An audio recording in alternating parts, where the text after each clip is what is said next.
ਇਹ ਨਹੀਂ ਕੋਈ ਬਹੁਤ ਜ਼ਿਆਦਾ ਸਪੀਡ ਸੀ ਦੀ, ਹੈ ਵੀ ਕੋਈ 35-40 ਦੇ ਸੀ। ਇਹਨੇ ਸਿੱਧਾ ਜਾ ਕੇ ਮੋਟਰਸਾਈਕਲ ਕੁੱਤੇ ਦੇ ਵਿੱਚ ਮਾਰਿਆ। ਅਸੀਂ ਡਿੱਗੇ, ਇਹਨੇ ਹੈਲਮਟ ਪਾਇਆ ਸੀ। ਮੈਨੂੰ ਬੜਾ ਦੁੱਖ ਹੈ, ਇੱਕ ਬਜ਼ੁਰਗ ਬਾਬਾ ਜੀ ਸਨ, ਵਿਚਾਰੇ ਰੋ ਰਹੇ ਸਨ। ਅਟਕ ਸ਼ਹਿਰ ਦਾ ਵਾਕਿਆ ਹੈ ਕਿ ਉਹਨਾਂ ਦਾ ਗਲਬਨ 2000 ਦਾ ਚਲਾਨ ਹੋ ਗਿਆ ਤੇ ਕਹਿੰਦੇ ਮੈਂ ਕਮਾਇਆ ਵੀ ਕੋਈ ਨਹੀਂ ਹੈ ਪੁੱਤਰ ਤੇ ਮੇਰੇ ਕੋਈ ਨਹੀਂ, ਲੇਕਿਨ ਉਹ ਡੀਐਸਪੀ ਸਾਹਿਬ ਉਹਨੇ ਬੜੀ ਰਿਸਪੈਕਟਲੀ ਕਿਹਾ ਸੀ ਕਿ ਸਾਡੇ ਕੋਲ ਇਨਫੋਰਮੇਸ਼ਨ ਆਈ ਹੈ ਪਾਕਿਸਤਾਨ ਤੋਂ, ਜਿਹੜੇ ਚਲਾਨ ਕਰ ਰਹੇ ਨੇ ਗੱਡੀਆਂ ਦੇ ਔਰ ਮੋਟਰਸਾਈਕਲਾਂ ਦੇ ਹੈਲਮਟ ਤੇ ਲਾਇਸੈਂਸ ਤੇ, ਉਹਦੇ ਬਾਰੇ ਚ ਅਸੀਂ ਗੱਲ ਕਰਾਂਗੇ। ਲੇਕਿਨ ਇਹਦੇ ਤੋਂ ਪਹਿਲੇ ਜਿਹੜਾ ਮੇਰੀ ਇੱਕ ਰਿਕੁਐਸਟ ਹੈ ਤੁਹਾਡੇ ਅੱਗੇ ਕਿ ਅਸੀਂ ਮਿਹਨਤ ਕਰਨੇ ਆ ਔਰ ਤੁਸੀਂ ਲਾਈਕ ਸ਼ੇਅਰ ਔਰ ਸਬਸਕ੍ਰਾਈਬ ਨਹੀਂ ਕਰ ਰਹੇ। ਤੁਹਾਡਾ ਜਾਂਦਾ ਕੁਝ ਨਹੀਂ ਤਾਂ ਮਿਹਰਬਾਨੀ ਕਰੋ ਔਰ ਇਹਨੂੰ ਸ਼ੇਅਰ ਵੀ ਕਰੋ, ਸਬਸਕ੍ਰਾਈਬ ਵੀ ਕਰੋ ਔਰ ਲਾਈਕ ਵੀ ਕਰੋ ਔਰ ਆਪਣੀ ਰਾਏ ਦਾ ਇਜ਼ਹਾਰ ਵੀ ਕਰੋ। ਅਗਰ ਤੁਹਾਨੂੰ ਕੋਈ ਚੀਜ਼ ਕਿਸੇ ਤੇ ਤੁਸੀਂ ਚਾਹੁੰਦੇ ਹੋ ਕਿ ਅਸੀਂ ਗੱਲਬਾਤ ਕਰੀਏ, ਉਹਦੇ ਬਾਰੇ ਸਾਨੂੰ ਲਿਖੋ ਕਿ ਇਸ ਚੀਜ਼ ਤੇ ਤੁਸੀਂ ਗੱਲ ਕਰੋ, ਅਸੀਂ ਉਹਦੇ ਬਾਰੇ ਵਿੱਚ ਵੀ ਕਰਾਂਗੇ। ਜਿਹੜੀ ਚੀਜ਼ ਅੱਛੀ ਨਹੀਂ ਲੱਗਦੀ ਉਹ ਵੀ ਸਾਨੂੰ ਦੱਸੋ ਕਿ ਇਹ ਚੀਜ਼ ਅੱਛੀ ਨਹੀਂ, ਅਸੀਂ ਉਹ ਵੀ ਆਪਣੀ ਬਿਹਤਰ ਕਰਨ ਦੀ ਕੋਸ਼ਿਸ਼ ਕਰਾਂਗੇ। ਤੇ ਹੁਣ ਅਸੀਂ ਆਪਣਾ ਟਾਪਿਕ ਸ਼ੁਰੂ ਕਰਨੇ ਆ ਔਰ ਪੁੱਛਣੇ ਆ ਨਸੀਮ ਭਾਈ ਨੂੰ ਕਿ ਇਹਨਾਂ ਕੋਲ ਕੀ ਇਨਫੋਰਮੇਸ਼ਨ ਆਈ ਉਹਦੇ ਬਾਰੇ ਚ। अस्सलाम वालेकुम नसीम भाई। जी वालेकुम अस्सलाम रहमतुल्लाहि व बरकातहू। सर की इन्फॉर्मेशन है ਤੁਹਾਡੇ ਕੋਲ ਨਵੀਂ? जी फ़खर भाई, जिस कद लास्ट प्रोग्राम किया है उस तो लेके अज तक मैं इन्फॉर्मेशन इकट्ठी करने की कोशिश कर रहा था। फिर एक भाई ने पंजाब ट्रैफिक पुलिस होंगे ने उन्होंने रबता किया है, उन्होंने लिस्ट भेजी तो इंशाल्लाह ला भी देंगे तो पढ़ के भी दस देना, एक्सप्लेन भी करना जो थोड़ी बहुत सानू समझ आई उन्होंने गल करके। एक तो जी लाइसेंस होना बहुत ज़रूरी है, ठीक है, गड्डी हो या मोटरसाइकिल हो। मोटरसाइकिल का तुहानू उसी दिन बना देने, तुसी जिथे भी उन्होंने ट्रैफिक वाले दफ्तर उत्थे चले जाओ, थोड़ी तहसील च भी होंगे, जिले च भी ने, प्लस जेह्ड़े पंजाब हाईवे अथॉरिटी वाले ने या पंजाब हाईवे पुलिस जिहड़ी है वो भी बना के दे रहे हैं, दफ्तरी आवाजात तुहानू बना देने मोटरसाइकिल तक। लेकिन जेह्ड़ा गड्डी दा है वो तुसी जिस ओहदा लाइसेंस बनवाने दा प्रोसैस वो भी पुराना है कि तुसी जाना है लर्नर लेके 42 दिन तुसी वेट करना है तो फिर तुसी अपना रोड टेस्ट दे के लाइसेंस बनवाना है। ਤੇ ਦੋਵੇਂ ਲਾਇਸੈਂਸ ਹੋਣੇ ਜ਼ਰੂਰੀ ਨੇ। ਇਹ ਜੇ ਨਹੀਂ ਹੋਣਗੇ ਤੇ ਬਗੈਰ ਚਲਾਓਗੇ ਤੇ ਇਹਦੇ ਚ ਤੁਹਾਡੇ ਜੇ ਤੁਸੀਂ ਇੱਥੇ ਜ਼ਿਆਦਤੀ ਨਹੀਂ 42 ਦਿਨ ਬਹੁਤ ਜ਼ਿਆਦਤੀ ਹੈ। ਜੇ ਦੇਖੋ ਇਹ ਬੇਸਿਕਲੀ ਜਿਹੜੇ ਲੋਕ ਜ਼ਿਆਦਾਤਰ ਚਲਾ ਰਹੇ ਨੇ ਆਲਰੇਡੀ ਪਾਕਿਸਤਾਨ 'ਚ ਤੇ ਜਿਹੜਾ ਬੰਦਾ ਹੈ ਨਾ ਉਹ ਸਾਰੇ ਆਲਰੇਡੀ ਚਲਾ ਰਹੇ ਨੇ ਜੀ, ਠੀਕ ਹੈ। ਤੇ ਉਹਨਾਂ ਨੂੰ ਚਾਹੀਦਾ ਸੀ ਕਿ ਕਿਉਂਕਿ ਬਹੁਤ ਜ਼ਿਆਦਾ ਲਾਇਸੈਂਸ ਬਣਾਉਣੇ ਪੈਣਗੇ ਇਹਨਾਂ ਨੂੰ, ਜਿਸ ਤਰ੍ਹਾਂ ਬਣਾਏ ਪੈਣੇ, ਕਿਉਂਕਿ ਬਹੁਤ ਕਮ ਲੋਕਾਂ ਕੋਲ ਲਾਇਸੈਂਸ ਹੈ ਇਸ ਟਾਈਮ ਤੇ ਵਰਕਲੋਡ ਬਹੁਤ ਜ਼ਿਆਦਾ ਹੈ। ਔਰ ला तो बन गए दिसंबर 1 2025 तो लागू हो चुके हैं ला जी, ठीक है, मेरे सामने पे सारा। तो वो इन्होंने या तो पहलू थोड़ा 3 महीने ग्रेस पीरियड देने के लोगों को टाइम होता है कि जी असी चीज़ें बनवा लीए। तो हूँ तो ऑलरेडी काम हो चुके हैं, हूँ तो सिर्फ थोड़ा जो उन्होंने छूट दी है तो अवाम भी फिर इतनी उस तरह नहीं है। छूट उन्होंने हैवी ट्रैफिक ਨੂੰ ਦਿੱਤੀ ਹੈ ਜਾਂ ਸਾਰਿਆਂ ਨੂੰ ਦਿੱਤੀ? ਨਹੀਂ, ਇਸ ਟਾਈਮ ਤੇ ਉਹ ਹਾਈਵੇ ਟ੍ਰੈਫਿਕ ਨਹੀਂ ਕਰ ਟਰੱਕਾਂ ਵਗੈਰਾ ਦਾ ਉਹਨਾਂ ਨੇ ਇਤਜਾਜ ਕੀਤਾ ਹੈ ਔਰ ਬਹੁਤ ਸਖਤ ਕੀਤਾ ਹੈ। ਉਹਨਾਂ ਦੇ ਫਿਰ ਹੱਥ ਚੁੱਕ ਲਏ ਨੇ, ਉਹਨਾਂ ਨਾਲ ਵੀ ਬਹੁਤ ਜ਼ਿਆਦਤੀ ਸੀ। ਉਹ ਜਿਸ ਵਕਤ ਇੱਕ ਹਦੂਦ ਤੋਂ ਬਾਹਰ ਜਾਂਦੇ ਦੂਸਰੇ ਜ਼ਿਲ੍ਹੇ 'ਚ ਐਂਟਰ ਹੋਏ ਨੇ, ਖੈਰ ਮੋਟਰਵੇ ਤੇ ਨੇ, ਖੈਰ ਜੀਟੀ ਰੋਡ ਤੇ ਨੇ, ਉਹਨਾਂ ਦਾ ਉਸੇ ਚੀਜ਼ ਨੂੰ ਨਵਾਂ ਚਲਾਨ ਹੋ ਜਾਂਦਾ ਸੀ। ਯਾਰ ਐਟਲੀਸਟ ਹਰ ਇੱਕ ਚੀਜ਼ ਦਾ ਤੁਸੀਂ ਉਹਨੂੰ 24 ਘੰਟੇ ਦਾ ਟਾਈਮ ਦਿਓ, ਇੱਕ ਦਿਨ ਨਹੀਂ 2 ਦਿਨ 3 ਹਫ਼ਤੇ ਦਾ ਟਾਈਮ ਦੇ ਦਿਓ। ਇੱਕ ਚੀਜ਼ ਤੇ ਬਾਰ-ਬਾਰ ਉਹਨੂੰ ਕੀ ਵਾਇਲੇਸ਼ਨ ਕਰਨੀ ਹੈ। ਮੈਜੋਰਟੀ ਜਿਹੜੇ ਨੇ ਉਹ ਟਰੱਕ ਡਰਾਈਵਰ ਜਿਹੜੇ ਨੇ ਉਹ ਵਰਕਰ ਨੇ, ਮਾਲਕ ਪਤਾ ਨਹੀਂ ਕਿੱਥੇ ਬੈਠੇ ਨੇ, ਕਿੰਨੇ ਗੱਡੀਆਂ ਨੇ, ਤੇ ਉਹ ਤੁਸੀਂ ਡਰਾਈਵਰ ਨੂੰ ਫੜ ਕੇ ਉਹਦੇ ਤੇ FIR ਨਾ ਦੇਈ ਜਾ ਰਹੇ ਹੋ ਜਾਂ ਉਹਨਾਂ ਨੂੰ ਜੁਰਮਾਨੇ ਕਰੀ ਜਾ ਰਹੇ ਹੋ। ਮਾਲਕ ਜਿਹੜਾ ਉਹਨੂੰ ਟਾਈਮ ਤਾਂ ਦਿਓ ਗੱਡੀ ਦਾ, ਕੋਈ ਸਮਾਨ ਜਾ ਕੇ ਲਾਵੇ। ਹੁਣ ਕਿਸੇ ਦੇ ਲੱਖਾਂ ਕਰੋੜਾਂ ਮਟੀਰੀਅਲ ਮੈਂ ਲੱਦਿਆ ਤੁਹਾਡਾ, ਮੈਨੂੰ ਕਰਾਮ ਸਾਹਿਬ ਨੇ ਚਲਾਨ ਕਰਤਾ ਮੇਰਾ ਪੁਲਿਸ ਨੇ, ਹੁਣ ਮੈਂ ਉਹ ਲੱਖਾਂ ਕਰੋੜਾਂ ਸਮਾਨ ਨਾਲ ਲੈ ਕੇ ਮਕੈਨਿਕ ਕੋਲ ਜਾ ਕੇ ਗੱਡੀ ਠੀਕ ਕਰਾਵਾਂ ਜਾਂ ਮੈਂ ਐਟਲੀਸਟ ਉਹਨੂੰ ਡਿਲੀਵਰ ਤਾਂ ਕਰ ਲੈਣਾ।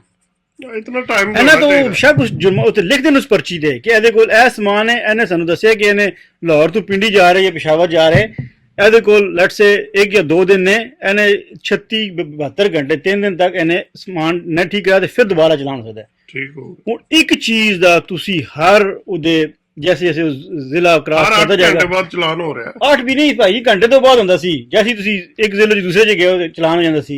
ਉਹ ਰੋਏ ਨੇ, ਰੋਲਾ ਪਾਇਆ ਨੇ, ਸਾਰਾ ਉਹ ਫਿਰ ਰੁਕ ਗਿਆ।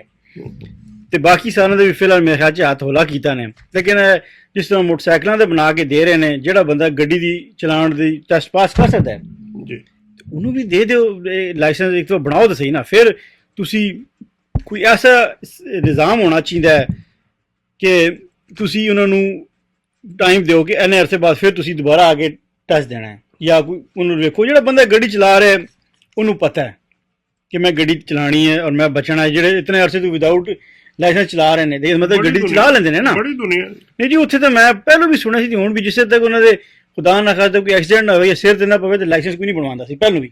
ਇਹ ਨਹੀਂ ਕਿ ਕਿਸੇ ਨੂੰ ਪਤਾ ਨਹੀਂ ਸੀ ਕਿ ਲਾਇਸੈਂਸ ਜ਼ਰੂਰੀ ਹੈ। ਦੂਸਰਾ ਜਿਹੜਾ ਮੋਟਰਸਾਈਕਲ ਦਾ ਹੈਲਮਟ, ਜ਼ਿਆਦਾਤਰ ਲੋਕ ਨਹੀਂ ਪਾਉਂਦੇ, ਪਤਾ ਨਹੀਂ ਕੀ ਵਜ੍ਹਾ ਹੈ। ਮੈਨੂੰ ਖੁਦ ਇਸ ਚੀਜ਼ ਦੀ ਤਕਲੀਫ ਹੁੰਦੀ, ਕਿਉਂ ਨਹੀਂ ਬੰਦੇ ਪਾਉਂਦੇ, ਪਾਉਣਾ ਚਾਹੀਦਾ। ਔਰ ਦੇਖੋ ਜਿਸ ਤਰ੍ਹਾਂ ਤੁਸੀਂ ਪੈਰੋਂ ਨੰਗੇ ਜੁੱਤੀ ਵਗੈਰਾ ਨਹੀਂ ਹੱਥ ਬਾਹਰ ਨਿਕਲਦੇ ਨਾ। ਸਰ ਜੁੱਤੀ ਨਹੀਂ, ਮੇਰਾ ਐਕਸੀਡੈਂਟ ਹੋਇਆ, ਠੀਕ ਹੈ ਜੀ, ਮੋਟਰਸਾਈਕਲ ਦੇ 2003 ਦੀ ਗੱਲ ਹੈ। ਮੈਂ ਸ਼ਾਦੀ ਕਰਨ ਗਿਆ ਸੀ,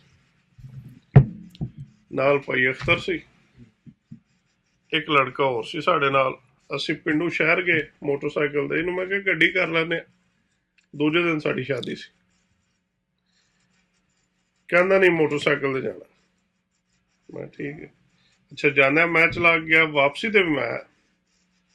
ਸਾਡੇ ਸ਼ਹਿਰ ਤੋਂ ਪਿੰਡ ਜਿਹੜਾ ਤਕਰੀਬਨ 40-45 ਕਿਲੋਮੀਟਰ, ਜਦੋਂ 10 ਕਿਲੋਮੀਟਰ ਰਹਿ ਗਿਆ ਨਾ, ਤਾਂ ਮੈਨੂੰ ਭਾਈ ਹੈ ਮੇਰਾ ਕਜ਼ਨ ਹੈ, ਕਹਿੰਦਾ ਯਾਰ ਤੂੰ ਤੇਜ਼ ਚਲਾਣਾ, ਤੂੰ ਐ ਨਹੀਂ ਕਰ ਕਿ ਤੂੰ ਪਿੱਛੇ ਆ ਜਾ ਤੇ ਮੈਂ ਚਲਾਣਾ।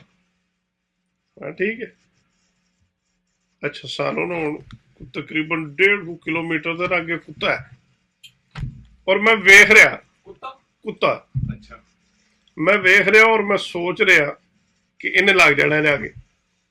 ਅੱਛਾ ਉਹ ਕੁੱਤਾ ਇੱਕ ਵਾਰੀ ਸੜਕ ਤੋਂ ਇਸ ਤਰ੍ਹਾਂ ਗਿਆ, ਫਿਰ ਵਾਪਸ ਆਇਆ, ਫਿਰ ਗਿਆ। ਉਹਨੇ ਕੋਈ 6 ਚੱਕਰ ਲਾਏ ਨੇ ਸਾਡੇ ਉੱਥੇ ਪਹੁੰਚਣ ਤੱਕ।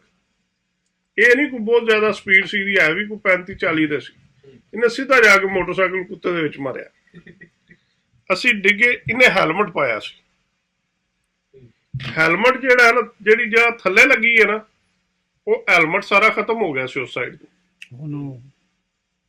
ਉੱਥੋਂ ਮੈਂ ਸਾਰਾ ਹਿਸਾਬ ਲਾਇਆ ਕਿ ਅਗਰ ਹੈਲਮਟ ਨਾ ਹੁੰਦਾ ਤੇ ਇਹਦਾ ਅੱਧੇ ਤੋਂ ਜ਼ਿਆਦਾ ਚਿਹਰਾ ਜਿਹੜਾ ਉਹ ਖਤਮ ਹੋ ਜਾਣਾ। ਬਿਲਕੁਲ, ਕਿ ਕਿਸੇ ਸਖਤ ਤੋਂ ਸੜਕ ਤੇ ਗਿਰੇ ਨਾ, ਡਿੱਗੇ ਕੱਚੇ ਤੇ ਹੋਰ ਗੱਲ ਹੈ, ਉਹ ਵੀ ਨੁਕਸਾਨ ਹੋਇਆ। ਸਾਨੂੰ ਤਿੰਨਾਂ ਨੂੰ ਹੀ ਲੱਗੀਆਂ, ਲੇਕਿਨ ਉਹ ਹੈਲਮਟ ਦੇ ਵਿੱਚ ਸੁਰਾਖ ਹੋ ਗਿਆ ਸੀ ਬਕਾਇਦਾ, ਉਸ ਸਾਈਡ ਤੋਂ ਖਤਮ ਹੋ ਗਿਆ ਸੀ ਹੈਲਮਟ। ਬਿਲਕੁਲ ਸਹੀ ਕਹਿ ਰਹੇ ਸੀ। ਉੱਥੋਂ ਮੈਂ ਕਹਿੰਦਾ ਕਿ ਹੈਲਮਟ ਹਰ ਬੰਦੇ ਨੂੰ ਪਾਉਣਾ ਚਾਹੀਦਾ। ਬਿਲਕੁਲ, ਸਾਰੇ ਤਿੰਨਾਂ ਨੂੰ ਪਾਉਣਾ ਚਾਹੀਦਾ ਹੈ। ਜੇ ਦੋ ਤਿੰਨ ਬੈਠੇ, ਤੁਸੀਂ ਜਿਤਨੇ ਬੰਦੇ ਮੋਟਰਸਾਈਕਲ ਤੇ ਬੈਠੇ ਹੋ, ਸਾਰਿਆਂ ਨੂੰ ਹੈਲਮਟ ਪਾਉਣਾ ਚਾਹੀਦਾ। ਇੱਥੇ ਤੁਸੀਂ ਵੇਖ ਲਓ, ਜਿੰਨੇ ਬੰਦੇ 2 ਬੰਦੇ ਬੈਠੇ ਹੋਣ, 2 ਨੇ ਹੈਲਮਟ ਪਾਇਆ ਹੁੰਦਾ। ਜੀ ਤੇ ਕਾਨੂੰਨ ਉੱਥੇ ਵੀ ਇਹ ਕਹਿੰਦੇ ਨੇ ਕਿ ਪਾਉਂਦੇ ਕੋਈ ਨਹੀਂ ਨਾ। ਕਹਿੰਦਾ ਸਾਡੀਆਂ ਗੱਲਾਂ ਦੀ ਹੋ ਸਕਦਾ ਕਿਸੇ ਨੂੰ ਤਕਲੀਫ ਵੀ ਹੋ ਰਹੀ ਹੋਵੇ, ਲੇਕਿਨ ਇਹ ਲਾ ਵੀ ਹੈ ਔਰ ਇਹ ਬਹੁਤ ਅੱਛੀ ਚੀਜ਼ ਹੈ ਤੁਹਾਡੇ ਵਾਸਤੇ। ਉਹਨਾਂ ਦਾ ਫਾਇਦਾ ਹੈ। ਸੀਟ ਬੈਲਟ ਵੀ ਪਾਉਣਾ ਚਾਹੀਦਾ। ਨਹੀਂ ਉਹਦੀ ਤੇ ਵੀ ਸਖਤੀ ਹੋ ਗਈ ਹੁਣ, ਉਹਦਾ ਵੀ ਸਰ ਜੀ $5000 ਰੁਪਏ ਗੱਡੀ ਜੁਰਮਾਨਾ ਜੇ। ਮੋਟਰਵੇ ਤੇ ਜੀਟੀ ਰੋਡ ਤੇ ਤੁਹਾਨੂੰ ਉਹਨਾਂ ਵੇਖ ਲਿਆ, ਉਹਨਾਂ ਜੁਰਮਾਨਾ ਕਰਨਾ। ਸੀਟ ਬੈਲਟ ਵੀ ਬਹੁਤ ਅੱਛੀ ਚੀਜ਼ ਲਾਣਾ ਚਾਹੀਦਾ। ਬਲਕਿ ਮੈਂ ਤਾਂ ਇਸ ਦਫਾ ਸਖਤੀ ਨਾਲ ਅਮਲ ਕਰਾਇਆ। ਮੈਂ ਪਾਕਿਸਤਾਨ ਹੁਣ 2 ਮਹੀਨੇ ਹੋ ਕੇ ਆਇਆ। ਅੱਜ ਕੱਲ ਕੈਮਰੇ ਲੱਗੇ ਨੇ, ਠੀਕ ਹੈ ਨਾ, ਉੱਥੇ ਉਹ ਤੁਹਾਡੀ ਫੋਟੋ ਛੇਕ ਲੈਂਦੇ ਨੇ, ਤੁਹਾਨੂੰ ਜੁਰਮਾਨਾ ਆਟੋਮੈਟਿਕਲੀ ਆ ਜਾਏ। ਖੈਰ ਡਰਾਈਵਰ ਨੇ ਨਹੀਂ ਪਾਈ ਹੈ, ਪੈਸੇਂਜਰ ਨੇ ਨਹੀਂ ਪਾਇਆ ਫਰੰਟ ਤੇ ਜ਼ਿਆਦਾਤਰ ਡਰਾਈਵਰ ਤਾਂ ਲਾ ਲੈਂਦਾ, ਪੈਸੇਂਜਰ ਜ਼ਰਾ ਨਖਰਾ ਕਰਦਾ ਹੈ ਫਰੰਟ ਤੇ। ਮੈਂ ਉਹਨਾਂ ਨੇ ਕਿਹਾ ਭਾਈ ਜੀ ਨਹੀਂ ਕਰੋਗੇ ਤੇ ਇਹ ਜੁਰਮਾਨਾ ਆ ਜਾਏਗਾ। ਉਹ ਮਜਬੂਰਨ ਉਹਨਾਂ ਨੂੰ ਵੀ ਲਾਣਾ ਪਿਆ। ਤੇ ਮੈਂ ਪਹਿਲਾਂ ਵੀ ਨੋਟ ਕਰਦਾ ਸਾਂ, ਮੋਟਰਵੇ ਤੇ ਹਰ ਬੰਦਾ ਲਾਂਦਾ ਬੈਲਟ। ਜੈਸੀ ਤੁਸੀਂ ਉਹਨੂੰ ਟੋਲ ਪਲਾਜ਼ਾ ਤੋਂ ਲੈ ਕੇ ਨਾ ਸਾਰੇ ਕੜਕ ਕਰਕੇ ਖੋਲ ਦਿੰਦੇ ਸਨ। ਮੈਂ ਉਹਨਾਂ ਨੂੰ ਕਹਿੰਦਾ ਹੁਣ ਕੀ ਹੋਇਆ, ਇੱਥੇ ਸਖਤੀ ਨਹੀਂ ਹੈ। ਮੈਂ ਕਿਹਾ ਇਹ ਰੋਡ ਜ਼ਿਆਦਾ ਖਤਰਨਾਕ ਹੈ ਤੁਹਾਡੇ ਵਾਸਤੇ, ਕਿ ਤੁਸੀਂ ਜਾ ਰਹੇ, ਤੁਹਾਨੂੰ ਕੋਈ ਪਿੱਛੇ ਹਿੱਟ ਕਰ ਦਿੰਦਾ ਜਾਂ ਕੋਈ ਹੋਰ ਚੀਜ਼ ਆ ਗਈ। ਮੋਟਰਵੇ ਤੇ ਸਮਝੋ ਇੱਕ ਕਿਸਮ ਦੀ ਬੰਦ ਰੋਡ ਹੈ ਨਾ, ਉਹਦੇ ਤੇ ਸਿਰਫ ਗੱਡੀ ਨਹੀਂ ਆਣਾ ਨਾ, ਉਹਦੇ ਤੇ ਕੋਈ ਮਤਲਬ ਸਾਈਕਲ ਆਣੀ ਨਾ, ਮੋਟਰਸਾਈਕਲ ਆਣਾ, ਨਾ ਕੁੱਤਾ, ਨਾ ਬਿੱਲੀ, ਨਾ ਰੇੜਾ, ਨਾ ਕੁਝ ਹੋਰ ਸ਼ੈ ਆਣੀ ਹੈ। ਤੇ ਲੋਕਲ ਰੋਡ ਤੇ ਹਰ ਚੀਜ਼ ਹੁੰਦੀ ਹੈ। ਖੈਰ ਤੁਹਾਡੀ ਹਾਈਵੇਜ਼ ਨੇ ਜਿਹੜੀਆਂ ਲੋਕਲ ਰੋਡ ਜੀ, ਕੋਈ ਵੀ ਹੈ, even GT road, GT road ਜੀ, ਜਿੰਨੀ ਵੀ ਜੀਟੀ ਰੋਡ ਨੇ ਉਹਦੇ ਤੇ ਹਰ ਚੀਜ਼, ਹਰ ਬੰਦਾ ਚੱਲ ਰਿਹਾ ਹੁੰਦਾ, ਇਨਸਾਨ ਗੁਜ਼ਰ ਜਾਂਦੇ ਨੇ ਵਿੱਚੋਂ, ਤੇ ਸਪੀਡ ਦਾ ਉੱਥੇ ਵੀ ਕੋਈ ਨਹੀਂ ਧਿਆਨ ਰੱਖਦਾ। ਸਰ ਗੁਜ਼ਰਦੇ ਇਨਸਾਨ ਨੇ। ਮੈਂ ਇੱਕ ਤਸਵੀਰ ਵੇਖੀ ਹੈ ਤੁਹਾਡੇ ਲਾਹੌਰ ਦੀ, ਬੀਬੀਆਂ ਜਿਹੜੀਆਂ ਨੇ ਉਹ ਸੜਕ ਕ੍ਰਾਸ ਕਰ ਰਹੀਆਂ ਨੇ, ਤੇ ਜਿਹੜੀਆਂ ਮੱਝਾਂ ਨੇ ਉਹ ਪੁਲ ਦੇ ਉੱਤੋਂ ਦੀ ਜਾ ਰਹੀਆਂ। ਬੜੀ ਗੱਲ ਹੈ, ਵੈਸੇ ਜਾਨਵਰ ਫਿਰ ਜ਼ਿਆਦਾ ਸਮਝਦਾਰ ਹੈ ਇਨਸਾਨ ਤੋਂ। ਯਸ, ਔਰ ਮੈਂ ਮਤਲਬ ਦੁੱਖ ਹੁੰਦਾ ਹੈ ਕਿ ਇਨਸਾਨ ਅਸ਼ਰਫੁਲ ਮਖਲੂਕਾਤ ਹੈ, ਸਭ ਜ਼ਿਆਦਾ ਸਾਨੂੰ ਸਮਝਦਾਰ ਹੋਣਾ ਚਾਹੀਦਾ, ਲੇਕਿਨ ਅਸੀਂ ਲਾਪਰਵਾਹੀ ਕਰਦੇ ਹਾਂ। ਨਹੀਂ ਕਿ ਅਸੀਂ ਬੇਵਕੂਫ ਹਾਂ, ਅਸੀਂ ਲਾਪਰਵਾਹੀ ਜਾਂ ਲਾਲਚ ਜਾਂ ਥੋੜੀ ਜਲਦੀ ਕਰ ਜਾਂਦੇ ਹਾਂ। ਜਲਦੀ ਜਾਂ ਸ਼ੈਤਾਨ ਦਾ ਕੰਮ ਹੀ ਜਲਦੀ ਨਹੀਂ ਕਰਨੀ ਚਾਹੀਦੀ। ਤੁਹਾਡੀ ਜਾਨ ਹੈ ਤੇ ਜਹਾਨ ਹੈ, ਆਪਣਾ ਖਿਆਲ ਰੱਖੋ, ਠੀਕ ਹੈ। ਤੇ ਇਹ ਜਨਾਬ ਹੈ ਤੁਸੀਂ ਕ੍ਰਾਸ ਕਰਕੇ ਅੱਗੇ ਜਾ ਕੇ ਬਾਂਦਰ ਦਾ ਤਮਾਸ਼ਾ ਵੇਖਦੇ ਹੁੰਦੇ। ਬਸ ਉਹੀ ਨਾ, ਮਤਲਬ ਜਾਂ ਤਾਂ ਤੁਸੀਂ ਕਹੋ ਨਾ ਕਿ ਬਹੁਤ ਜ਼ਰੂਰੀ ਕੰਮ ਤੇ ਜਾਣਾ ਹੈ, ਕੁਝ ਉੱਥੇ ਕੋਈ ਮਤਲਬ ਇਤਨਾ ਖਾਸ ਨਹੀਂ ਹੈ ਤੇ ਬਈ ਜਾਨ ਤੋਂ ਕੀਮਤੀ ਕੋਈ ਚੀਜ਼ ਨਹੀਂ ਹੈ ਜੀ ਤੁਹਾਡੀ ਜਾਨ ਹੈ ਤੇ ਜਹਾਨ ਹੈ ਤਾਂ ਆਪਣਾ ਖਿਆਲ ਰੱਖੋ ਕਿਉਂਕਿ ਗੱਡੀ ਵਾਲਾ ਸਮਝੇਗਾ ਕਿ ਵੀ ਮੈਂ ਰੋਡ ਦਾ ਟੈਕਸ ਦਿੰਦਾ ਤੇ ਮੈਂ ਹੀ ਰੋਡ ਦਾ ਮਾਲਕ ਹਾਂ ਤੇ ਪੈਦਲ ਵਾਲਾ ਕਹੇਗਾ ਕਿ ਜੀ ਅੱਛਾ ਕਈ ਲੋਕ ਜਾਣਬੁੱਝ ਕੇ ਉਸ ਤਰ੍ਹਾਂ ਵੇਖਦੇ ਵੀ ਨਹੀਂ ਨੇ ਦੂਸਰੀ ਤਰਫ ਮੂੰਹ ਕਰਕੇ ਤੇ ਨਿਕਲ ਜਾਂਦੇ ਗੱਡੀ ਵਾਲਾ ਮੈਨੂੰ ਵੇਖ ਲੇਗਾ ਤੇ ਖੁਦਾ ਨਾ ਖਾਸਤਾ ਐਕਸੀਡੈਂਟ ਹੋਏਗਾ ਤੇ ਨੁਕਸਾਨ ਕਿੱਦਾਂ ਹੋਣਾ ਗੱਡੀ ਵਾਲਾ ਵੀ ਫੋਨ ਤੇ ਲੱਗਿਆ ਹੁੰਦਾ ਸਰ ਉੱਥੇ ਸਾਡੇ ਜਿਹੜਾ ਨਾ ਤੁਸੀਂ ਪਤਾ ਨਹੀਂ ਨੋਟ ਕੀਤਾ ਜਾਂ ਨਹੀਂ ਕੀਤਾ ਹੁਣ ਗਏ ਤੇ ਜ਼ਰੂਰ ਕਰਿਓ ਹਸਦ ਬਹੁਤ ਜ਼ਿਆਦਾ ਜੀ ਇਹ ਤਾਂ ਜਿਹੜਾ ਪੈਦਲ ਜਾ ਰਿਹਾ ਨਾ ਉਹ ਸਾਈਕਲ ਵਾਲੇ ਨੂੰ ਵੇਖ ਕੇ ਅੱਖਾਂ ਕੱਢੇਗਾ ਸਿਰਫ ਹਸਦ ਹੈ ਜਿਹੜਾ ਸਾਈਕਲ ਤੇ ਜਾ ਰਿਹਾ ਉਹ ਮੋਟਰਸਾਈਕਲ ਵਾਲੇ ਨੂੰ ਕੱਢੇਗਾ ਜਿਹੜਾ ਮੋਟਰਸਾਈਕਲ ਤੇ ਜਾ ਰਿਹਾ ਉਹ ਕਾਰ ਵਾਲੇ ਨੂੰ ਅੱਖਾਂ ਕੱਢ ਰਿਹਾ ਹੋਏਗਾ ਸਿਰਫ ਹਸਦ ਹੈ ਔਰ ਇੱਕ ਝੂਠੀ ਆਕੜ ਹੈ ਕਿ ਮੈਂ ਪੈਦਲ ਜਾ ਰਿਹਾ ਨਾ ਮੈਨੂੰ ਪਿੱਛੋਂ ਜੇ ਮੋਟਰਸਾਈਕਲ ਨੇ ਹਰਨ ਦਿੱਤਾ ਤਾਂ ਮੈਂ ਨਹੀਂ ਕਰਕੇ ਵੇਖ ਕੇ ਨਾ ਤਾਂ ਫਿਰ ਟੁਰ ਪਾਉਂਦਾ ਰਾਹ ਨਹੀਂ ਦੇਣਾ ਇਹ ਗਲਤ ਗੱਲ ਹੈ ਨਾ ਇਹ ਜਾਲਤ ਹੈ ਇਹ ਗਲਤ ਨਹੀਂ ਇਹ ਜਾਲਤ ਹੈ ਜੀ ਰਾਈਟ ਮੈਂ ਕੁਝ ਸੈਂਸੇਬਲ ਬੰਦਾ ਤਾਂ ਐ ਨਹੀਂ ਕਰਦਾ ਨਾ ਕਿ ਪਿੱਛੋਂ ਇੱਕ ਮੋਟਰਸਾਈਕਲ ਆ ਰਿਹਾ ਉਹਨੇ ਹਰਨ ਦਿੱਤਾ ਤੁਸੀਂ ਰਾਹ ਦੇ ਦਿਓ ਯਾਰ ਇਹ ਸ਼ੁਕਰ ਹੈ ਕੋਈ ਕਾਨੂੰਨ ਬਣਾਣਾ ਮੈਂ ਮੋਟਰਸਾਈਕਲਾਂ ਨਾਲ ਤਾਂ ਬੜਾ ਤੰਗ ਆਂਦਾ ਪਾਕਿਸਤਾਨ ਜਾਓ ਤੁਸੀਂ ਜਾ ਰਹੇ ਹੋ ਸਰ ਤੁਹਾਡੇ ਅੱਗੇ ਪਿੱਛੇ ਇਸ ਤਰ੍ਹਾਂ ਆਉਂਦੇ ਨੇ ਮੱਖੀਆਂ ਇਧਰੋਂ ਵੀ ਸਰ ਕੋਈ ਰੂਲ ਨਹੀਂ ਨੁਕਸਾਨ ਨਾ ਹੋਣਾ ਨੁਕਸਾਨ ਦੇ ਜਿਹੜੀ ਸਭ ਤੋਂ ਵੱਡੀ ਚੀਜ਼ ਆਈ ਹੈ ਨਾ ਉਹ ਆਈਆਂ ਨੇ ਚਾਂਦ ਗਾੜੀਆਂ ਚਿੰਗਚੀ ਰਿਕਸ਼ੇ ਓਏ ਨਾ ਉਹਨਾਂ ਦੀਆਂ ਬ੍ਰੇਕਾਂ ਨੇ ਤੇ ਨਾ ਉਹਨਾਂ ਕੋਲ ਲਾਇਸੈਂਸ ਨੇ ਸਰ ਜੀ ਹਰ ਸ਼ੇ ਹੋ ਗਈ ਹੈ ਲਿਖਿਆ ਇਹਦੇ ਚ ਹਰ ਚੀਜ਼ ਨਾ ਉਹਨਾਂ ਨੂੰ ਪਤਾ ਕਰਨਾ ਕੀ ਹੈ ਸਰ ਜੀ ਉਹਨਾਂ ਵਾਸਤੇ ਵੀ ਹੈਲਮਟ ਮਸਟ ਹੈ ਉਹਨਾਂ ਵਾਸਤੇ ਵੀ ਸਾਈਡ ਤੇ ਸ਼ੀਸ਼ੇ ਲਵਾਉਣੇ ਮਸਟ ਨੇ ਉਹਨਾਂ ਵਾਸਤੇ ਵੀ ਨੰਬਰ ਪਲੇਟ ਕੋਈ ਉਹਨਾਂ ਦਾ ਸਿਗਨਲ ਨਹੀਂ ਸਰ ਹੁਣ ਹੋ ਗਏ ਮੈਂ ਪਿਛਲੇ ਮੈਨੂੰ ਬੜਾ ਦੁੱਖ ਹੈ ਇੱਕ ਬਜ਼ੁਰਗ ਬਾਬਾ ਜੀ ਸਨ ਉਹ ਵਿਚਾਰੇ ਰੋ ਰਹੇ ਸਨ ਅਟਕ ਸ਼ਹਿਰ ਦਾ ਵਾਕਿਆ ਹੈ ਕਿ ਉਹਨਾਂ ਦਾ ਗਲਬਨ 2000 ਦਾ ਚਲਾਨ ਹੋ ਗਿਆ ਤੇ ਕਹਿੰਦੇ ਮੈਂ ਕਮਾਇਆ ਵੀ ਕੋਈ ਨਹੀਂ ਹੈ ਪੁੱਤਰ ਤੇ ਮੈਂ ਕੋਈ ਨਹੀਂ ਲੇਕਿਨ ਉਹ ਡੀਐਸਪੀ ਸਾਹਿਬ ਉਹਨੂੰ ਬੜੀ ਰਿਸਪੈਕਟਲੀ ਕਿਹਾ ਸਨ ਕਿ ਬਾਬਾ ਜੀ ਸਾਡੇ ਤੇ ਮਜਬੂਰੀ ਹੈ ਉਤੋਂ ਆਰਡਰ ਨੇ ਤੇ ਇਹ ਹੁਣ ਤੁਹਾਨੂੰ ਮਸਟ ਕਰਨੇ ਪੈਣੇ ਚੀਜ਼ਾਂ ਇਹਦੇ 'ਚ ਅਸੀਂ ਤੁਹਾਨੂੰ ਕੋਈ ਛੂਟ ਨਹੀਂ ਦਿੰਦੇ ਫਿਰ ਮੇਰੀ ਗੁਜ਼ਾਰਿਸ਼ ਹੈ ਸਾਰੇ ਭਰਾਵਾਂ ਨਾਲ ਭੈਣਾਂ ਨਾਲ ਜਿਹੜੇ ਵੀ ਜੁਰਮਾਨਾ ਕਰਦੇ ਨੇ ਟ੍ਰੈਫਿਕ ਵਾਲੇ ਨੇ ਦੂਸਰੇ ਨੇ ਤੀਸਰੇ ਨੇ ਯਾਰ ਜਿਹੜਾ ਦੂਸਰੇ ਪਾਸੇ ਗੱਡੀ ਚਲਾ ਰਿਹਾ ਮੋਟਰਸਾਈਕਲ ਉਹ ਵੀ ਤੁਹਾਡਾ ਭੈਣ ਭਰਾ ਹੈ ਬਜ਼ੁਰਗ ਹੈ ਤੁਸੀਂ ਜੋ 4 ਉਹਨੇ ਗਲਤੀ ਕੀਤੇ ਨੇ ਤੇ 2-3 ਦੀ ਉਹਨੂੰ ਸਮਝਾ ਦਿਓ ਤੇ ਇੱਕ ਦਾ ਜੁਰਮਾਨਾ ਕਰ ਦਿਓ ਮੈਂ ਗੱਡੀ ਦੇ ਕਮ ਸੇ ਕਮ 5000 ਜ਼ਿਆਦਾ ਦਾ ਚੀਜ਼ਾਂ 'ਚ ਸਿਰਫ ਇੱਕ ਚੀਜ਼ 'ਚ ਬ੍ਰਦਰ ਹੈ ਵੇਖੋ ਨਾ ਇੱਕ ਚੀਜ਼ 'ਚ ਜਿਹੜਾ ਹੈ ਨਾ ਉਹ 3000 ਹੈ ਬਾਕੀ ਗੱਡੀ ਵਾਲਾ ਮੈਂ ਤੁਹਾਨੂੰ ਇੱਥੇ ਰੋਕਾਂਗਾ ਜੀ ਬਿਸਮਿਲ੍ਲਾ ਮੈਂ ਕਹਿੰਦਾ ਇਹ ਨਾ ਛੱਡਣ ਜਿਹੜੇ ਉਹਦੇ ਬਣਦੇ ਨੇ ਉਹ ਚਲਾਨ ਕਰਨ ਬਰਾਏ ਮਿਹਰਬਾਨੀ ਗਲਤ ਤਮੀਜ਼ ਨਾ ਕਰ ਲੈਣ ਉਹ ਤਾਂ ਵੇਖੋ ਜੇ ਬੜੀਆਂ ਵੀਡੀਓ ਵੇਖੀ ਦੀਆਂ ਨੇ ਪੁਲਿਸ ਵਾਲੇ ਬਜ਼ੁਰਗਾਂ ਨੂੰ ਮਾਰ ਰਹੇ ਨੇ ਬਦਤਮੀਜ਼ੀ ਕਰ ਰਹੇ ਨੇ ਤੁਸੀਂ ਕੋਈ ਸਾਡੇ ਸਿਰ ਅਹਿਸਾਨ ਨਹੀਂ ਕਰ ਰਹੇ ਉੱਥੇ ਖੜੇ ਉਹਦੇ ਉਹ ਕੀ ਕਹਿੰਦੇ ਨੇ ਜੀ ਅਸੀਂ ਤੁਹਾਡੇ ਵਾਸਤੇ ਇੱਥੇ ਖੜੇ ਆ ਤੁਸੀਂ ਨਾ ਖੜੇ ਹੋ ਛੱਡ ਦਿਓ ਜਾ ਜੀ ਸਰ ਆਪਣੇ ਪੇਟ ਵਾਸਤੇ ਖੜੇ ਤਨਖਾਹ ਲੱਗਦੀ ਹੈ ਮਿਹਰਬਾਨੀ ਕਰਕੇ ਜਿਹੜੇ ਬੰਦੇ ਬਜ਼ੁਰਗ ਨੇ ਜਾਂ ਔਰਤਾਂ ਨੇ ਜਿਹਦੇ ਨਾਲ ਕੋਈ ਬੀਬੀ ਏ ਉਹਦੇ ਨਾਲ ਗਲਤ ਤਮੀਜ਼ ਨਾ ਕਰੋ ਗਾਲ ਨਾ ਕੱਢੋ ਚਲਾਨ ਜਿਹੜਾ ਬਣਦਾ ਉਹ ਕਰ ਲਓ ਜਿਹੜਾ ਤੁਸੀਂ ਦੱਸ ਰਹੇ ਹੋ ਨਾ ਬ੍ਰਦਰ ਇਹ ਪੂਰੀ ਦੁਨੀਆ ਤੇ ਇਹ ਪ੍ਰੋਬਲਮ ਹੋ ਚੁੱਕਿਆ ਹੈ ਕਿ ਜ਼ੁਲਮ ਨੂੰ ਬਰਦਾਸ਼ਤ ਕੋਈ ਨਹੀਂ ਕਰਦਾ ਜੇ ਕਿਸੇ ਨੂੰ ਕਮਜ਼ੋਰ ਨਾ ਸਮਝੋ ਕਿਸੇ ਨੂੰ ਆਪਣੇ ਤੋਂ ਘੱਟ ਨਾ ਸਮਝੋ ਅੱਜ ਪੁਲਿਸ ਵਾਲਾ ਕਿਸੇ ਬੰਦੇ ਨੂੰ ਮਾਰ ਰਿਹਾ ਕੱਲ ਜੇ ਆ ਕੇ ਪੁਲਿਸ ਵਾਲਿਆਂ ਨੂੰ ਸੜਕਾਂ ਤੇ ਮਾਰਨਾ ਸ਼ੁਰੂ ਕਰਦੇ ਪੁਲਿਸ ਕਿੱਥੇ ਜਾਏਗੀ ਸਰ ਉਹ ਇੱਕ ਨਾ ਚੀਜ਼ ਹੈ ਨਹੀਂ ਤੁਸੀਂ ਦੇਖੋ ਰਿਕੁਐਸਟ ਹੀ ਕਰ ਸਕਦੇ ਆ ਨਾ ਅਸੀਂ ਨਹੀਂ ਰਿਕੁਐਸਟ ਬਾਕੀ ਜੋ ਕਿਸੇ ਨੇ ਕਰਨਾ ਉਹਨੇ ਭਰ ਲੈਣਾ ਮੇਰੇ ਖਿਆਲ ਤੁਸੀਂ ਚ ਅਜ਼ਮਾ ਕੇ ਵੇਖ ਲਿਓ ਨਸੀਬ ਸਾਹਿਬ ਤੁਸੀਂ ਕਿਸੇ ਦੇ ਭਾਈ ਨੂੰ ਇੱਥੇ ਗਾਲ ਕੱਢੋਗੇ ਨਾ ਤੁਹਾਡੇ ਭਾਈ ਨੂੰ ਵੀ ਦੁਨੀਆ ਕੱਢੇਗੀ ਬਿਲਕੁਲ ਕਿਸੇ ਦੇ ਬਾਪ ਨੂੰ ਕੱਢੋਗੇ ਤੁਹਾਡੇ ਬਾਪ ਨੂੰ ਵੀ ਬੰਦੇ ਕੱਢਣਗੇ ਬਿਲਕੁਲ ਇਹ ਤੇ ਕਰਨਾ ਹੈ ਨਾ ਠੀਕ ਹੈ ਜੋ ਕਰੋਗੇ ਉਹ ਭਰੋਗੇ ਜੋ ਕਰੋਗੇ ਉਹ ਭਰੋਗੇ ਜੀ ਇਸ ਵਾਸਤੇ ਮਿਹਰਬਾਨੀ ਕਰੋ ਇਹ ਬਦਤਮੀਜ਼ੀ ਕੋਈ ਅੱਛੀ ਚੀਜ਼ ਨਹੀਂ ਨਹੀਂ ਨਹੀਂ ਇਹ ਤਾਂ ਦੇਖੋ ਔਰ ਕਿਸ ਚੀਜ਼ ਦਾ ਤੁਹਾਨੂੰ ਹੈ ਇੱਥੇ ਪੁਲਿਸ ਵਾਲੇ ਨੇ ਉਹਨਾਂ ਨਾਲ ਤੁਸੀਂ ਉਹ ਡੱਕਦੇ ਨੇ ਤੁਸੀਂ ਗੱਲਬਾਤ ਕਰਦੇ ਹੋ ਅੱਛੇ ਤਰੀਕੇ ਨਾਲ ਉਹਨਾਂ ਕਦੀ ਬਦਤਮੀਜ਼ੀ ਕੀਤੀ ਨਹੀਂ ਕਦੀ ਕੋਈ ਬੰਦਾ ਉਹਨਾਂ ਤੋਂ ਡਰਿਆ ਇੱਥੇ ਭਾਈ ਜੀ ਕਿਉਂਕਿ ਇੱਥੇ ਅਜੇ ਥੋੜਾ ਬਹੁਤ ਇੱਥੇ ਵੀ ਕਾਨੂੰਨ ਪਾਕਿਸਤਾਨ ਵਰਗਾ ਹੀ ਬਣਦਾ ਜਾ ਰਿਹਾ ਹੈ ਸਰ ਨਹੀਂ ਲੇਕਿਨ ਮੈਂ ਤੁਹਾਨੂੰ ਐਕਸਪਲੇਨ ਕਰਾਂਗਾ ਨਾ ਜੀ। ਲੇਕਿਨ ਇੱਥੇ ਫਿਰ ਵੀ ਜਿਹੜਾ ਹੈ ਨਾ ਕਾਫੀ ਬਿਹਤਰ ਹੈ ਤੁਸੀਂ ਤੁਹਾਨੂੰ ਪੁਲਿਸ ਵਾਲਾ ਤੁਹਾਡਾ ਮਿਸਬੀਹੇਵ ਕਰਦੇ ਤੁਸੀਂ ਸੂ ਕਰੋ ਤੁਹਾਨੂੰ ਕਈ ਮਿਲੀਅਨ ਡਾਲਰ ਮਿਲੇਗਾ ਜੀ ਠੀਕ ਹੈ ਨਾ ਉਹ ਤੁਸੀਂ ਅੱਜ ਕੱਲ ਤਾਂ ਹਰ ਬੰਦੇ ਕੋਲ ਗੱਡੀ ਵਿੱਚ ਕੈਮਰਾ ਲੱਗਿਆ ਹੈ ਨਹੀਂ ਤਾਂ ਤੁਸੀਂ ਫੋਨ ਤੇ ਰਿਕਾਰਡ ਕਰੋ ਤੁਹਾਡਾ ਮਿਸਬੀਹੇਵ ਕਰਦਾ ਹੈ ਤੁਸੀਂ ਜੋ ਸੂ ਕਰੋ ਬਲਕਿ ਅੱਜ ਮੇਰਾ ਇੱਕ ਦੋਸਤ ਹੈ ਉਹ ਇੱਥੇ ਇੱਕ ਫਾਈਨੈਂਸ਼ੀਅਲ ਇੰਸਟੀਟਿਊਟ 'ਚ ਕੰਮ ਕਰਦਾ ਹੈ ਉਹਨੇ ਮੈਨੂੰ ਦਿਖਾਇਆ 92 ਮਿਲੀਅਨ ਡਾਲਰ ਸੈਟਲਮੈਂਟ ਆਈ ਹੈ ਜਿਨ੍ਹਾਂ ਬੰਦੇ ਨੇ ਉਹਨਾਂ ਨੂੰ 1997 ਤੋਂ ਲੈ ਕੇ 2012 ਤੱਕ ਇਮੀਗ੍ਰੇਸ਼ਨ ਦੇ ਅਸੂਲ 'ਚ ਨੱਪਿਆ ਨਾ ਨਿਊਯਾਰਕ ਸਿਟੀ 'ਚ, ਜੀ। ਉਹਨਾਂ ਨੂੰ ਰੌਂਗਫੁਲੀ ਡਿਟੇਨ ਕੀਤਾ ਹੈ। ਉਹਨਾਂ ਨੂੰ ਹੁਣ $92 ਮਿਲੀਅਨ ਡਿਵਾਈਡ ਹੋਏਗਾ ਸਿਰਫ ਨਿਊਯਾਰਕ ਸਿਟੀ ਦੇ 5 ਬੋਰੋ ਦੇ ਵਿੱਚ। ਉਹ ਪਰ ਪਰਸਨ ਮਿਨੀਮਮ $35,000 ਹੈ ਤੇ ਮੈਕਸਿਮਮ 9 ਲੱਖ ਕੁਝ ਸੀ ਇੱਕ ਬੰਦੇ ਦਾ ਜਿਹਨੇ ਸ਼ੁਰੂ ਦੇ ਸੂ ਕੀਤਾ ਹੈ। ਸੋ ਇੱਥੇ ਤਾਂ ਸੂ ਹੋ ਜਾਂਦਾ ਹੈ ਤੇ ਚਲੋ ਪਾਕਿਸਤਾਨ ਦੀ ਸਰ ਉੱਥੇ ਸੂ ਨਹੀਂ ਨਾ ਹੁੰਦੀ, ਉੱਤੇ ਸੂਸੂ ਹੁੰਦੀ ਹੈ। ਉੱਥੇ ਕੋਈ ਬਦਦੁਆਵਾਂ ਨਾਲ ਰਗੜੇ ਜਾਂਦੇ ਨੇ ਅੱਲਾ ਮਾਫ ਕਰੇ, ਸਹੀ ਗੱਲ ਹੈ।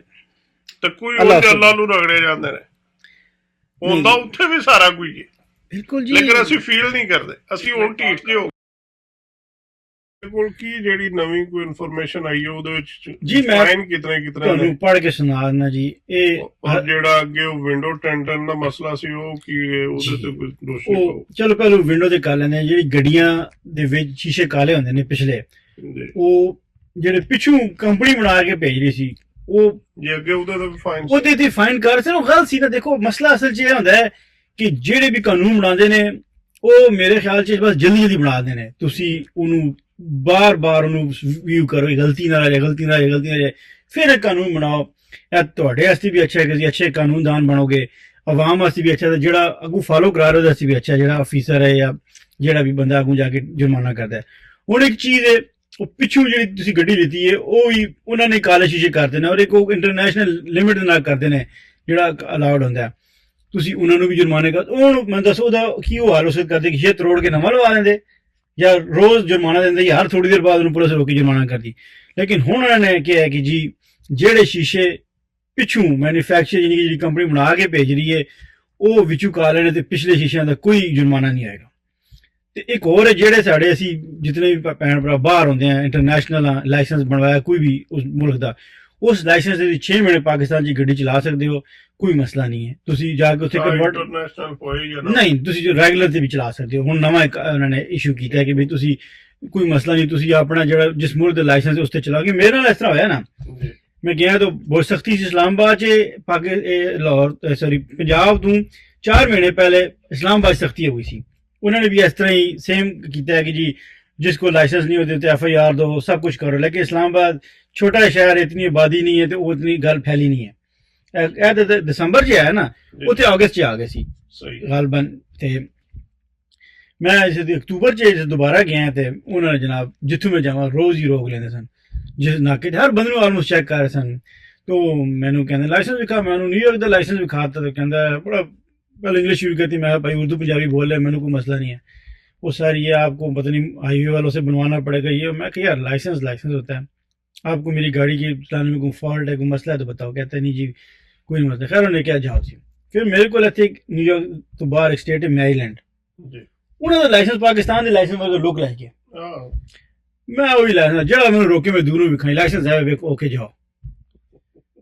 मैं लाइसेंस मैं तेना रोज करा लेकिन इस्लामाबाद च बहुत सर्दी थी। जितने भी उन्होंने सन ना पॉइंट्स वो ऑलमोस्ट हर गड्डी नूं रोक के उत्थे पुछदे सन। उन्होंने भी शीशे ते क्रैक डाउन कीता है, उन्होंने भी नंबर प्लेट ते क्रैक डाउन कीता है, उन्होंने भी लाइसेंस चेक कीते ने। मैनू इत्थे मैनू एक बार उन्होंने डकिया, मैनू एक चीज दी समझ नहीं आ रही जी कि ਅਸੀਂ ਚਲੋ ਜੀ ਪੰਜਾਬ ਦੇ ਵਿੱਚ ਜਾਂਦੇ ਆ ਜਾਂ ਸਾਡਾ ਪਿੱਛੇ ਥੋੜਾ ਬੈਕਵਰਡ ਇਲਾਕਾ ਹੈ, ਪਤੇ ਪੜ੍ਹੇ ਲਿਖੇ ਨਹੀਂ, ਇੰਗਲਿਸ਼ ਨਹੀਂ ਆਉਂਦੀ। ਹੁਣ ਇਸਲਾਮਾਬਾਦ ਦੇ ਵਿੱਚ ਅਮਰੀਕਨ ਲਾਇਸੈਂਸ ਤੇ ਇਸ਼ੂ ਤੇ ਨਹੀਂ ਹੋਣਾ ਚਾਹੀਦਾ, ਈਵਨ ਯੂਰਪ ਦੇ ਨਹੀਂ ਹੋਣਾ ਚਾਹੀਦਾ, ਕਿਉਂਕਿ ਉਹਨਾਂ ਨੂੰ ਇਹ ਪਤਾ ਹੈ ਕਿ ਉੱਥੇ 2 ਨੰਬਰ ਤਰੀਕੇ ਨਾਲ ਨਹੀਂ ਬਣਦਾ। ਬਿਲਕੁਲ ਇਹ ਲਾਇਸੈਂਸ ਹੋਣਾ ਚਾਹੀਦਾ, ओरिजिनल है ਜੀ ਲਾਇਸੈਂਸ ਹੁੰਦਾ ਹੈ। ਪਲੱਸ ਇੱਥੋਂ ਹਰ ਚੀਜ਼ ਉਹਨਾਂ ਨੂੰ ਅੱਛੀ ਲੱਗਦੀ ਹੈ, ਕੋਈ ਵੀ ਚੀਜ਼ ਅਮਰੀਕਨ ਹੋਵੇ ਉਹਨਾਂ ਨੂੰ ਅੱਛੀ ਲੱਗਦੀ, ਲਾਇਸੈਂਸ ਅੱਛਾ ਕਿਉਂ ਨਹੀਂ ਲੱਗਦਾ? ਬਸ ਯਾਰ ਉਹ ਹੁਣ ਉਹਨਾਂ ਨੇ ਮੰਨ ਲਿਆ।